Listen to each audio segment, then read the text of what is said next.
नमस्कार दोस्तों, केपीएस विद्यालय परिवार में आप सभी दोस्तों का हार्दिक स्वागत एवं अभिनंदन है। आज हम कार्बन एवं उसके यौगिकों के बारे में अध्ययन करेंगे। तो सबसे पहले बेल्जियस नामक व्यक्ति ने सन 1815 में अपने मत के अनुसार कहा कि कार्बनिक यौगिकों को केवल जीवधारी स्रोतों से ही प्राप्त कर सकते हैं। उन्हें ना तो हम प्रयोगशाला में बना सकते हैं और ना ही उनको कृत्रिम विधियों से हम प्राप्त कर सकते हैं। उन्होंने इस सिद्धांत को जैव शक्ति सिद्धांत कहा तथा जो जीवधारी स्रोतों से जो हमें पदार्थ प्राप्त होता था उसी क्या कहा, कार्बनिक पदार्थ कहा।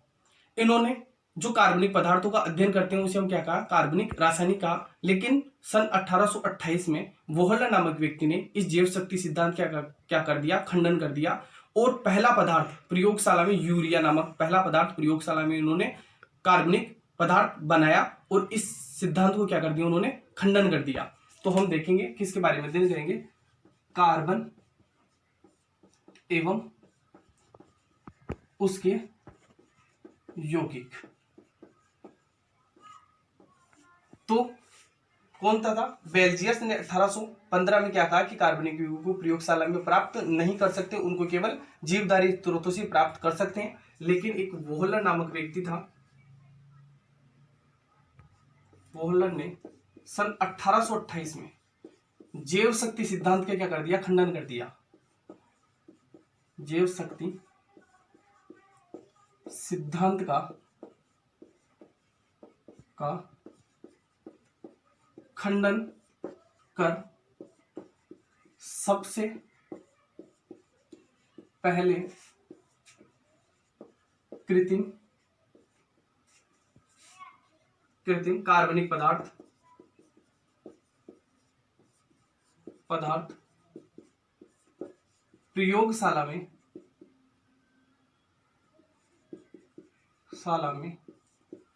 यूरिया का निर्माण किया।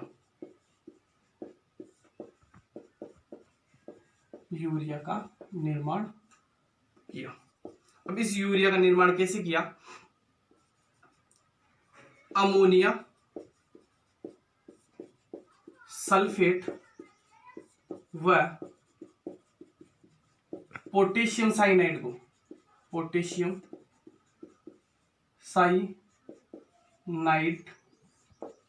को गरम करके यूरिया प्राप्त किया। अब बात करते हैं यूरिया के रासायनिक सूत्र की। तो यूरिया का जो रासायनिक सूत्र वो क्या है, NH2CO NH2।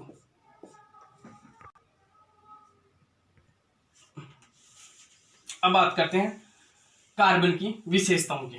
तो कार्बन की विशेषता क्या है, कार्बन जो अपनी आवर्त सारणी होती है उसमें परमाणु क्रमांक उनका कितना होता है, 6 होता है। जो उसका प्रतीक है वो क्या है, C है।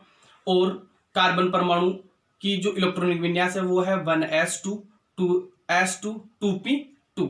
और जो कार्बन परमाणु है उसकी आकृति होती है चतुष्फल की होती है और उसके जो है वो भी कितने होते हैं, उसके 4 होते हैं। तो कार्बन की विशेषता,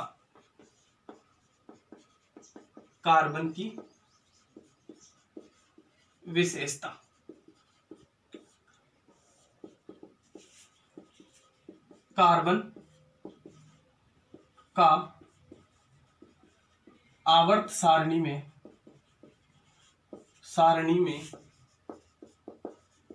परमाणु क्रमांक 6 होता है, पहली विशेषता इसकी। दूसरी विशेषता है कार्बन का प्रतीक चिन्ह C होता है। तीसरी है कार्बन का इलेक्ट्रॉनिक विन्यास 2s2 2p2 होता है। चौथा, कार्बन की संरचना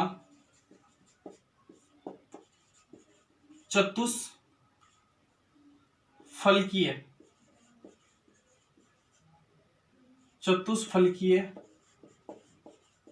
होती है। पांचवी विशेषता है कार्बन की 4 संयोजकताएं होती है। पांचवी विशेषता है कार्बन की 4 संयोजकता होती है।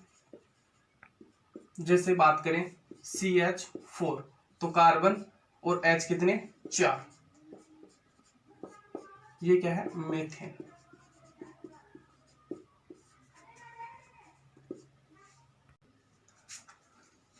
इसकी नेक्स्ट विशेषता है यह द्विसंयोजी परमाणु संयोजकता भी दर्शाता है। संयोजकता भी दर्शाता है जैसे फॉर्मी एल्डिहाइड, फॉर्मी एल्डिहाइड इसका होता है CH डबल बॉन्ड O। इसकी सातवीं विशेषता है कार्बन की एकल संयोजकता भी होती है। एकल संयोजकता का मतलब उसमें एक ही बंध रहेगा तो CHN।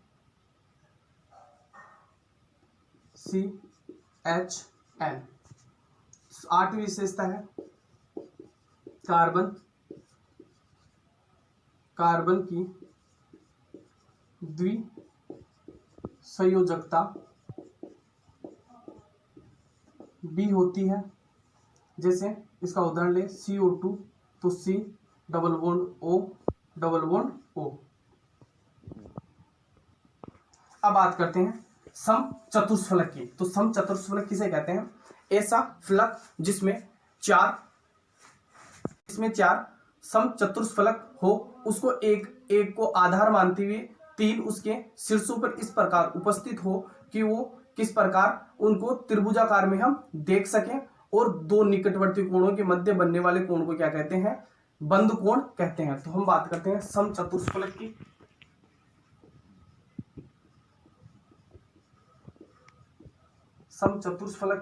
तो समचतुष्फलक का उदाहरण है CH4 तो C मतलब अगर चारों कोण एक स्थित हो और उसको एक को क्या मान लेते हैं? आधार मान लेते हैं, जिसको आधार मान लेते हैं, और बाकी के तीन इसके त्रिभुजाकार रूप में उपस्थित हो तो उस कोण को, उस फलक को कौन सा फलक कहते हैं? समचतुष्फलक कहते हैं। और दो निकटवर्ती कोणों के बीच, या तो इसके बीच या इसके बीच, दो निकटवर्ती कोणों के बीच बनने वाले बंद को कोण को क्या कहते हैं? बंद कोण कहते हैं। और बंद कोण का मान होता है 109 डिग्री और 28 कलांतर।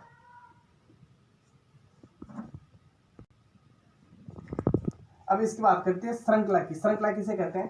कार्बन परमाणु में, कार्बन में एक विशेष गुण होता है जो कार्बन जुड़कर साकित, असाकित और चक्रीय श्रृंखला का निर्माण करते हैं, या एक लंबी श्रृंखला का निर्माण करते हैं, उसे क्या कहते हैं? श्रृंखला। तो अब बात करते हैं श्रृंखलन की।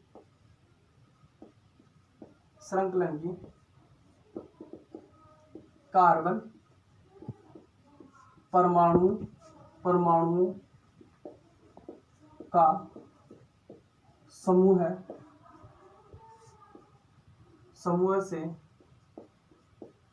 कार्बन जुड़कर साकित,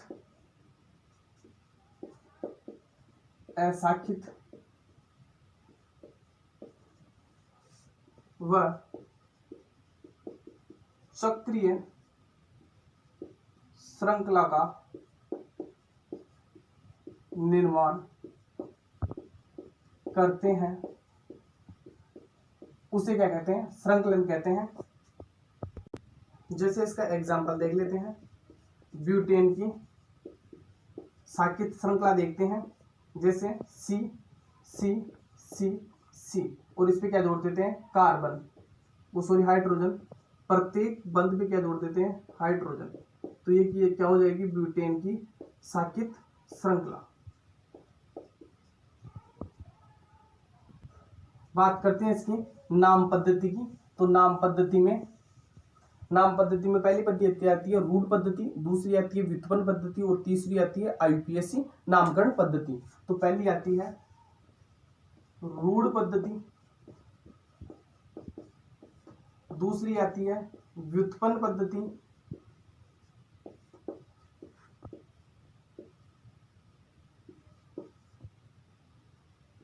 रूढ़ पद्धति, व्युत्पन्न पद्धति और तीसरी आती है आईयूपीएसी नामकरण पद्धति।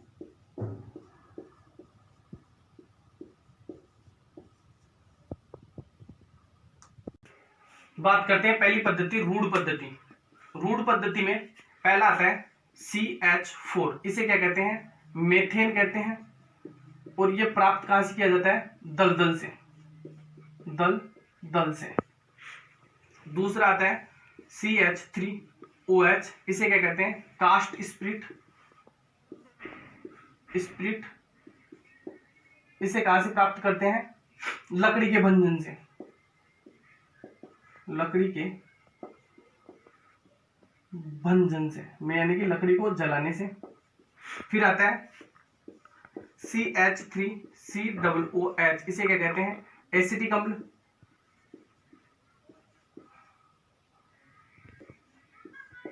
अम्ल, इसे कहां से प्राप्त करते हैं, सिरके से। फिर आता है HCOOH,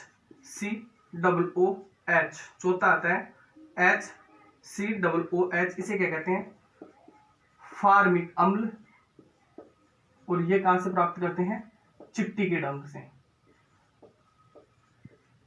चिट्टी के डंक से। बात करते हैं व्युत्पन्न पद्धति की। तो व्युत्पन्न पद्धति में क्या आता है, CH4, इसे क्या कहते हैं, मेथेन। दूसरा आता है CH3OH, इसे क्या कहते हैं, कार्बिनोल समूह,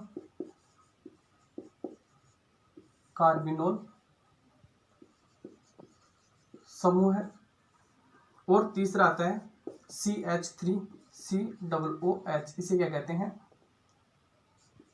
एसिटिक अम्ल।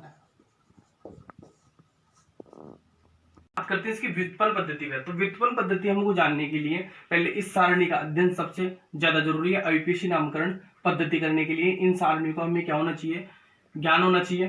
तो जो सी बनाएगा उसी क्या कहते हैं, मैथ, C2 को एथ, C3 को prop, but, pent, hex, hept, oct, non और डेका।